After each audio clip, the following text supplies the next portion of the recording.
Periksa dan tangkap pimpinan PT Kimia Yasa. Itulah solusi terbaik, kata salah seorang pimpinan LSM Tipikor Jakarta. Pelanggaran pengelolaan limbah B3 kondensat selama 8 tahun tidak memiliki izin, jangan dianggap remeh.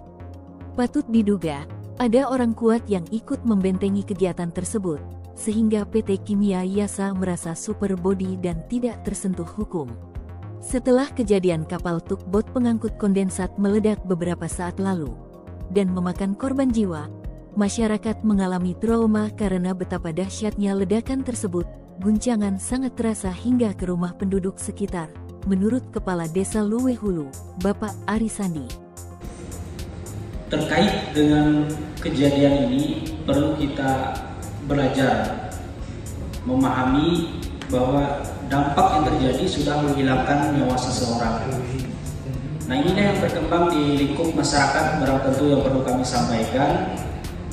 Tadi sudah dibicara panjang lebar terkait dengan lingkungan dan lingkungan. Permasalahan Kimia Yasa ini juga sebenarnya sempat kami sampaikan selaku masyarakat. Artinya sudah disampaikan tahun 2018 sebelum terjadi hal-hal seperti ini. Kami yang di lingkungan ini merasa sangat ketakutan, merasa sangat resah ketika memang tangki yang untuk penampungan sementara itu tidak terlalu jauh dengan pemukiman warga. Kejadian tersebut tidak boleh lepas tanggung jawab. Kalau berani melanggar aturan, harus siap juga bertanggung jawab. Di atas langit masih ada langit, menurut seorang penggiat jurnalis daerah Barito Utara.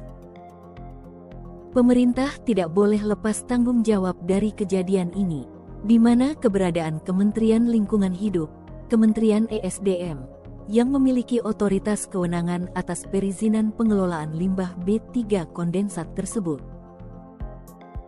Kenapa setelah adanya kejadian ini, semua kebakaran jenggot mau lepas tanggung jawab? Dampak yang dirasakan oleh masyarakat sekitar dari kebijakan pengelolaan limbah B3 merupakan bagian integral dari upaya perlindungan masyarakat atau social defense, dan harus melihat kesejahteraan masyarakat sekitar atau social welfare, sehingga hukum harus ditegakkan demi keadilan. Pasal 102 dan 59 ayat 4 Undang-Undang Cipta Karya menimbulkan bahaya kepada masyarakat dan perlu direvisi. Berinvestasi dan memudahkan segala urusan sah-sah saja, namun tidak boleh mengabaikan baku mutu lingkungan hidup demi kesejahteraan masyarakat. RDP Dewan Perwakilan Rakyat Daerah Barito Utara yang digelar pada hari Selasa tanggal 11 Juni tahun 2024 di kantor DPRD Barito Utara, memanggil semua stakeholder yang berkaitan dengan pengelolaan limbah B3 kondensat milik Medco Energi Bangkanai, yang beroperasi di bawah pengawasan SKK Migas, untuk memberikan keterangan atas semua kejadian pelanggaran yang dilakukan oleh PT Kimia Yasa. Berikut ini penjelasan dari Direksi PT Kimia Yasa, Robianto Lukito.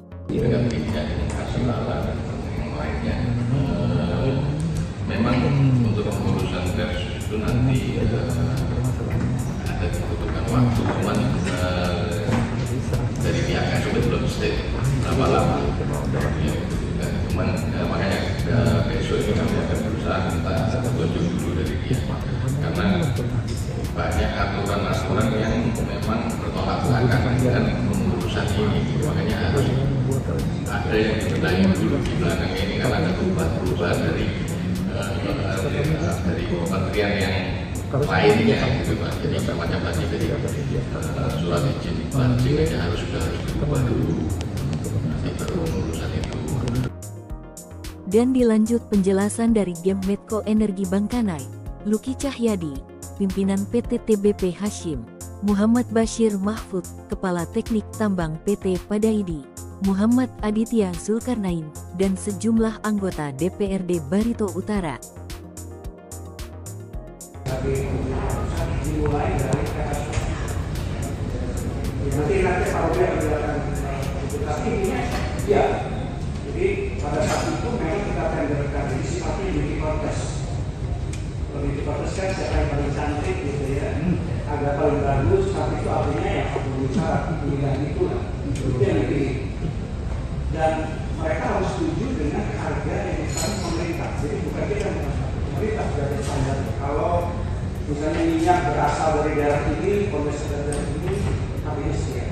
Dan itu harga itu yang menentukan adalah menteri SDM.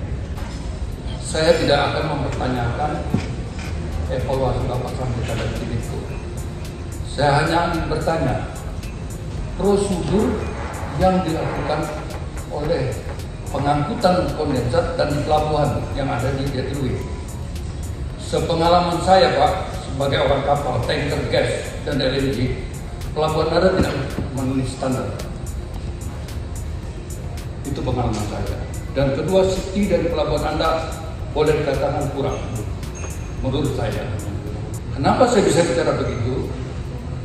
Karena waktu saya di BAG, ada kapten dari kapal WAG, itu yang mengangkut kondensat, itu tidak tahu aturan tanker itu bagaimana, tidak tahu. Lahan Pak Syukur, dulu kan di situ lahan itu kan dibakar. Nah, kami bagaimana supaya lahan itu bisa jangan masyarakat asal bakar? Pada ekor, Anda masuk sama-sama kamu dengan kita sehingga tidak lakukan pembakaran liar di situ. Kemudian jadi kalau tadi Bapak bilang tangki harus digeser, nanti kalau kami pindah ke sana, masyarakat di sana kita harus pindah lagi kemana lagi, Pak? Jadi saya rasa dalam rapat ini kita bagaimana mencari solusi aja supaya ke depan kita lebih berhati-hati. Saya kasih contoh kejadian kebakaran di Hulu. Kami punya firewall yang kami semua standby.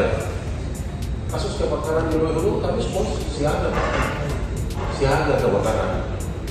Yang biasa mungkin bisa ada, kalau ada bentuknya bisa langsung diserahkan aja Pak.